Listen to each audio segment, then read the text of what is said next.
All right, we're live. Thanks for watching, everyone. Just first up, we're going to do a bit of a disclaimer. Here it is. Oh, that's not very well placed, Rupert. So anything we say here in this video is not meant as personal financial advice. And if you don't make any major decisions around what we say today, but feel free to get in touch with Wanda, who's on board with us today. First up, we'll have our logo.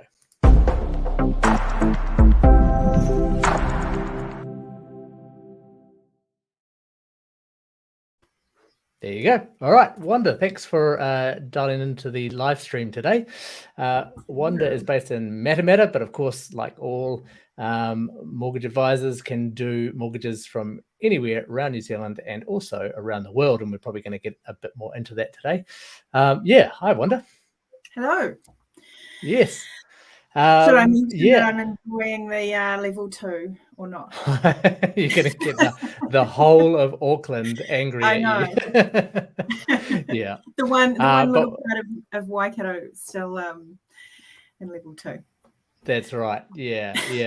While we mention that, actually, because we're live streaming at the moment, you can, of course, put questions down the bottom and or comments just about the frustration around level 3, and we'll do our best to answer it. So what should we talk about today? Let's talk about some interest rates, eh? What have you been seeing out there in the interest rate market?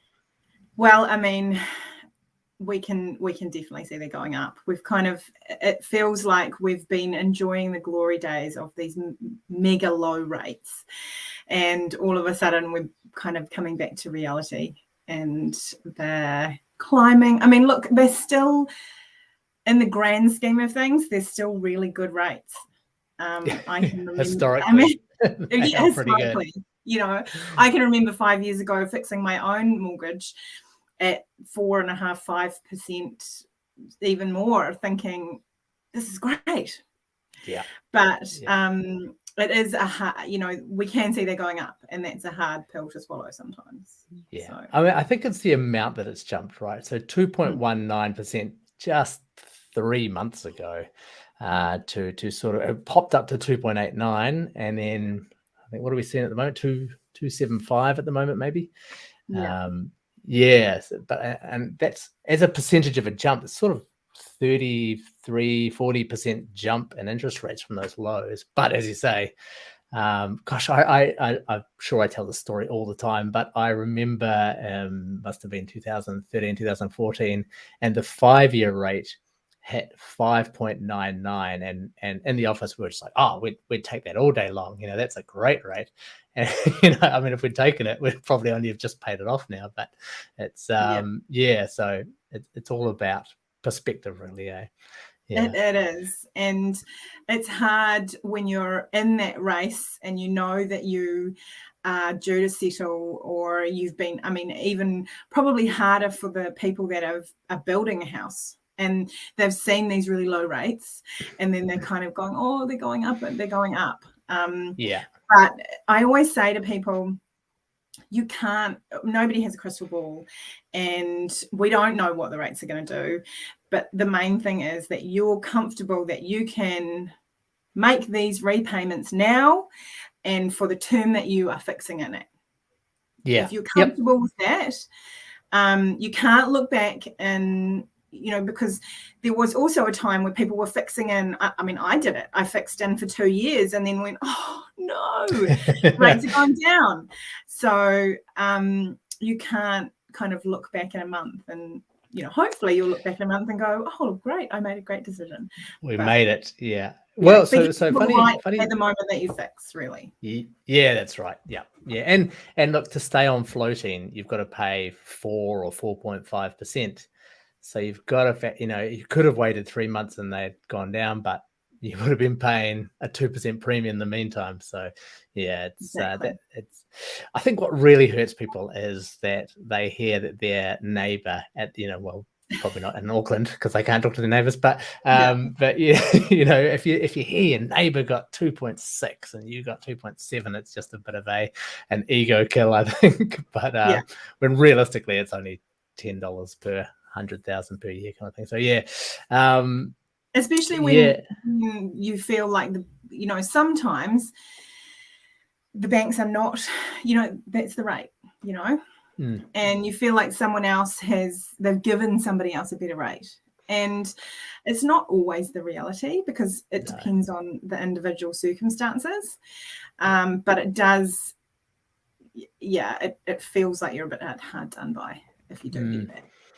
Yeah, actually, you mentioned building, and we had not planned to talk about that today, but let's go in there anyway, because there's at least 2 banks that are offering quite amazing rates, right? They've both put them up recently, but sort of between 1.8 and 2 point something and change, 2.04, I think, because they've got this from the name slips me, the government funding for lending programs, where they get cheap money from the government, and it's exempt from Reserve Bank rules, and so they're trying to really encourage this.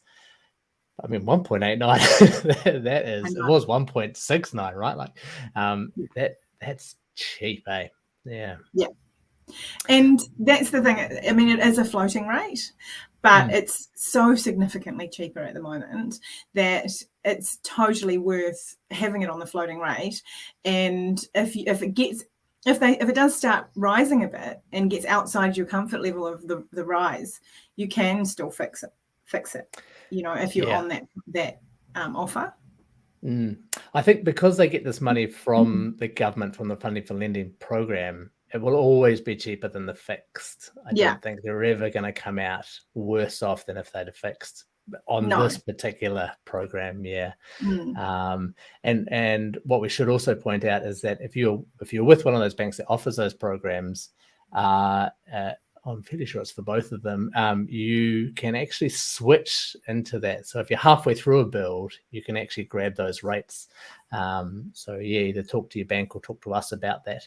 I'm actually doing it for a client right now. So she was more than very happy to hear about to lose a whole percent from her fixed rate. Yeah, and with it being exempt, for her, it's actually an investment property. And we're still putting the application through, so we don't know for sure. But, the indication is that the bank will look at up to 90%, which is amazing, because it's exempt. Yes, yeah. No, I mean, they are, everyone is piling into new builds, whether it's the tax advantages for investment properties or the exemptions through reserve banks. It's just, if only the council would approve consents fast enough. Right? Not picking on one council in particular, but yes, they're all the same, aren't they? That's right. Yeah. I suspect no council workers are watching this at the moment, so that's right. Right, but in other news in the mortgage world, triple CFA, which I always have to look, credit consumer something contract. I actually wrote it down because I always have to Google it. All the C's are. It's the Credit Contracts and Consumer Finance Amendment or Act. Act. Yeah. Triple CFA. It's the one that makes mortgages quite a bit more painful for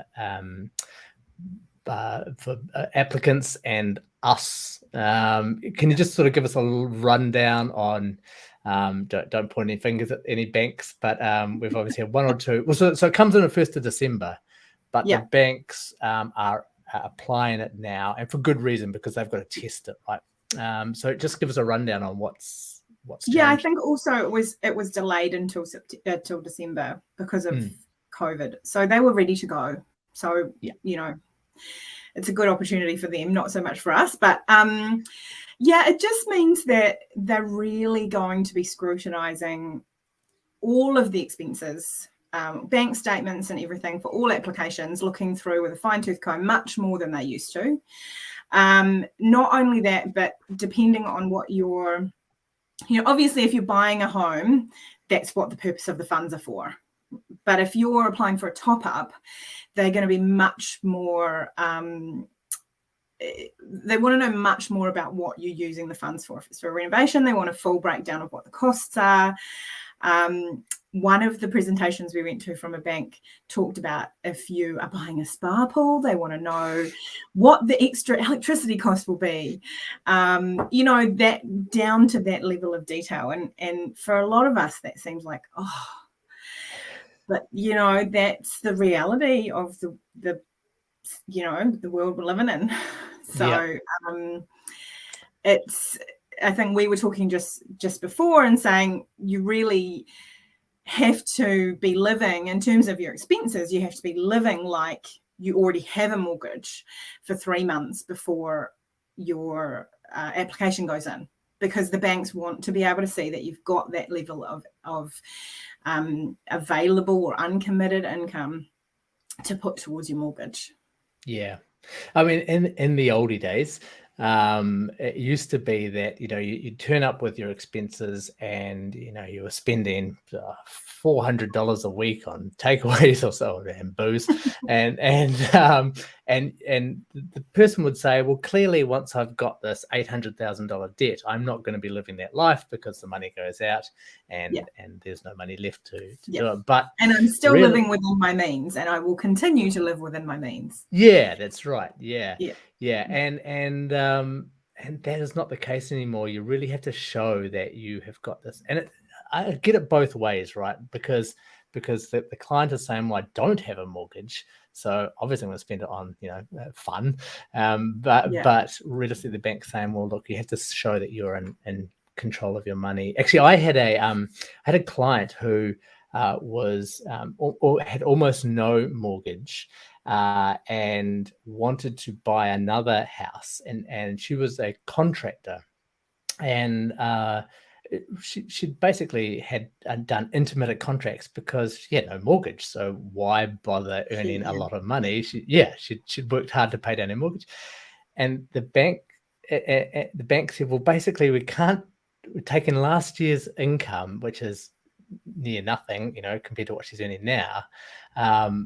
But we have to take last year's income because that's how we work with self-employed people. And so you're kind of getting these few people that are getting caught because she now earns lots of money and could afford the mortgage, but the banks rely on previous income. And I mean, I would never have told her to work hard for 2 years just so she can get financials, just so she can approach the bank. And there has to be some reasonable sort of view of this. But the CCCFA, the implementation of it is catching some people out, and I think it will for probably the next 6 months to a year, right?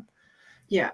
And another thing that we've seen, and I think it's becoming more, people are realizing it more and more, not to use Afterpay and not to use Zip Pay, because the banks just whereas people think it's just a convenience. Well, I've got the money, but why should I pay for it all up front if I don't have to? Whereas the banks go, well, if you're spending $500 a month on Afterpay payments, that's going to be added to your expenses as though it's a loan every month. And so the argument that people have is, the payments finish in a fortnight or 2 fortnights time, so why are you taking that off my income? But the bank's view is you are using these, and so you will probably continue to use them. Worst case scenario, so it's so in the articles I write for One Roof, I'm not allowed to name them, but I'm happy to name them here because they are a scourge in society. No. I don't think they are good for the consumer. I think anything where you borrow money that you don't have is generally should be reduced as much as possible. And look, I've got a credit card. I'm not a saint in terms of finances, but I think. But it's how you manage. How you manage that. If you're paying it off each month and you're keeping track of what the a lot of people are using credit cards for the point systems. And actually I recently had an application where the bank could understand that. So when I spoke to the assessor, they wanted the client to reduce the limit, but the way he used his credit card, he was on a platinum credit card, so he was getting all of this cash back. He was spending in a way to get the most cash back possible. And actually, originally the bank said, look, we want you to reduce the credit card limit. And when I explained it, they said, okay, let's see if we can rejig something else to make this work, because we get that that's how he's using it. Yeah. Whether or not we'll still see that ability, you know, under these new rules, whether we'll see that understanding or flexibility, we don't know. But in that case, it was really good to see that they understood that the client was actually using this tool responsibly. Yeah, especially if they're paying it off every month, right? That's a responsible use of debt. You will never get a more angry client than someone who has to close a credit card on, you know, one air point for every $65. They've got a super sweet ratio of dollars to air points, and they have to close it for mortgages. That is, that's a crying shame. That is, yeah. So the other thing we wanted to talk about was expats. Obviously, you know, New Zealand is comparatively a bit of a safe haven at the moment. So lots of people looking to return home. You've dealt with a few of them recently. I'm still seeing quite a lot of inquiry from Kiwis who either intend to come back and settle in New Zealand, or they know that they are going to be living abroad for an extended period, but they want to keep their ties with home, or they feel like New Zealand's still a good place to invest. And, you know, investments especially for new builds, they are still quite attractive. You know, you've got a reduced bright line period. You can still claim your interest for tax deductibility. But yeah, there's obviously, for those expats, there are a few more hurdles for them to jump. And you know, for people coming home, it's weighing up whether or not, okay, how much is your situation going to change? Are you keeping your overseas job while you know, when you come back to New Zealand? Obviously these days is a lot more common with remote working, or do you have a job lined up already? So can you actually get the ball rolling on the mortgage now, or do you have to wait till you're here and you're out of a probation period, or, you know, all of that. That kind of thing. So let's talk about the different types of income. So the first one is you have a job secured here. That's quite a good one, right? So you know, you can show that you've got a contract here. And if it's not no 3-month trial period, you know, great, because we can get the ball rolling straight away. Yeah, which I believe is if they're over 20 employees in the company, they can't offer that. On the flip side, so they stay with their, let's say, for example, UK based, but could be anywhere based firm, getting paid in, you know, foreign currency, whatever it might be. The banks treat that differently, right? They do, and depending on the bank, it kind of ranges anywhere from, so they shade the income. So they won't consider 100% of the income. They'll only consider anywhere between 60 and 80-ish%. It really depends on the bank. And it actually also depends on, and to a certain extent, depending on the bank again, where you are, because Australian income might be looked at a little bit more favorably than, I don't know, somewhere in the Middle East. Somewhere that fluctuates. And that's what it's down to, is the amount you earn overseas, but in New Zealand dollars today, because of currency fluctuations, you know, they've got to take that into effect, and they don't know, it might be at an all-time high now. So I mean, typically the Aussie New Zealand tends to be fairly stable. We're on the same roller coaster pretty much. But when you say sort of 60 to 80% scaling, that's probably one of the things that I think a lot of people don't appreciate, is that there's quite a variety in the policies between the banks. So one bank will if you're earning £100,000, they will take it at £60,000. and that would take us £80,000, and that's a huge difference Yeah. in servicing, right? Absolutely. And, you know, it's always going to be much easier for wage and salary earners than, I mean, people who are unfortunately self-employed, they have enough of a trouble if they're living and earning in New Zealand. Add to the international, add international into that, and it's even harder. But, you know, if you're a wage and salary earner that also gets overtime, then that adds another level in, because banks, whether you're in New Zealand or abroad, might treat it as 100%, or they might again shade it. So it just is adding all of those layers of shading and uncertainty around exactly how much you can borrow. Yeah. Overseas rentals are also one where they shade it by 80% for the currency, and then another 60% for the rental shading. So it's, you end up with nothing from nothing, really. Yeah, exactly. That's right. I mean, basically, you know, if you're looking at coming back to New Zealand, get in touch with us, and we will walk you through the best bank for your situation. Probably the one problem is the anti-money laundering, right? Yeah, so look, that is my biggest tip to expat Kiwis. If you are, and I say this to a lot of people, if it's anywhere in the back of your mind that you want to buy a property in New Zealand, and you are able, which I know is pretty hard at the moment, to get back on New Zealand soil if you're coming back for a holiday at any point, even if it's not on your radar right now to buy a house or buy any kind of property, then still go and open bank accounts while you're in New Zealand. Go and open bank accounts, even if it's with the main, you know, the big four banks.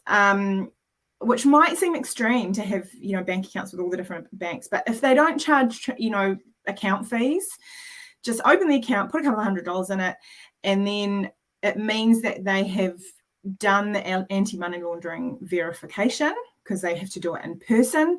And what it then means is when you come to the point where you do want to buy a property, you have got so many more options, because you've been through that verification, which has to be done in person, and the rest of the process can be done from abroad. Pretty much. As opposed to if you haven't done that and you've just got your one bank account with the bank that you've always banked with, it is very limiting. You kind of stuck with them. And even if you've had those accounts for 5 or more years with that bank, they probably haven't AML, anti-money laundering, verified you, and so even they wouldn't be able to process you, because the AML verification is quite new to New Zealand. So and it's a tough call to say to someone, hey, if you're back in New Zealand for a week, spend a day going around the branches opening up FPOS accounts. But not what you want to do with your holiday time. It cannot happen without being verified, right? So I mean, there are a couple of exceptions. You know, I have seen exceptions where you know, some of these banks have affiliate branches in certain countries, or there is one bank that will allow, I'm not sure whether it's verified through a solicitor or perhaps the New Zealand embassy, but it just still makes it's not a guarantee that they will continue those policies. It's not a guarantee that they will accept it in each case, and it just takes that one extra hurdle away to have done that already. As a gold tip for anyone, for any overseas person looking to buy, you've got to get AML verified at the banks. Absolutely. The other question we often get is, you know, is there any difference between apartments and houses? My understanding is there isn't. You know, as long as it's an acceptable security. Have you had any other views on that? You mean in terms of what the what banks expats could buy. Yeah, or well, yeah. yeah, My so far, what I've seen is that in terms of criteria, other than those related to the fact that your income is overseas and that you're residing overseas, the majority of the lending criteria fits for whether you're in New Zealand or abroad. So yeah. if you're looking at an apartment, you're going to be limited on your LVR. You're going to be limited, making sure you're not buying it too small. Same as if you were living here. Yeah, and probably just something to discuss. For the expats to discuss with you when they contact you is their sort of intentions around the next 6 months to a year. Sometimes they buy a property, just thinking about the LVR requirements. It changes things if you're going to buy it for a year, rent it out, and then move into it in a year's time, because that is by definition an investment property, Yes. which would require a 40% deposit, right? So yeah. On the other hand, if they're buying an owner occupied, I think my accountant called it principal place of residence.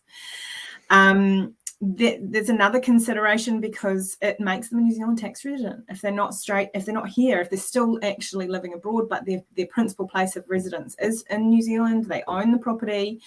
I actually had clients who were working on super yachts, and they wanted their home in New Zealand for their, they're obviously traveling all over the world, but wanted a home here as the base. And actually, it wasn't going to be worth their while because they were tax exempt in the Mediterranean. And they would have been paying standard tax rates here. So what we did is we looked at, even though they could borrow more as an owner-occupied home, they actually were better to buy it as an investment property at a lower LVR because they were saving 60 grand a year in tax. Yep. Yeah. So I say this every live stream, and I will continue to say it: the days of being able to buy property without an accountant involved are gone. It is so, and not just for the expats, but particularly for the local buyers as well. I'm frightened for anyone that doesn't use even the basic basic advice from an accountant. And I would say anyone getting into property investment, find yourself a property accountant, somebody who specializes in property. There's so many changes that have happened, and it's really important to go with somebody who's right up to date with it. Yeah. Awesome. All right, I think that's probably us. It's a good half hour from us. Anything else you want to cover off, Wanda? I don't think so. No, that's it. Awesome. All right. Yeah, that's right. We've got the expats and the interest and triple CFA. All right, thanks everyone for watching. If you want to get hold of Wanda, she is available at mortgagelab.co.nz/Wanda-Casey, or you can just search for her as per her name subtitle there. She'll pop up on Google. Thanks everyone for watching. Thanks, Rupert.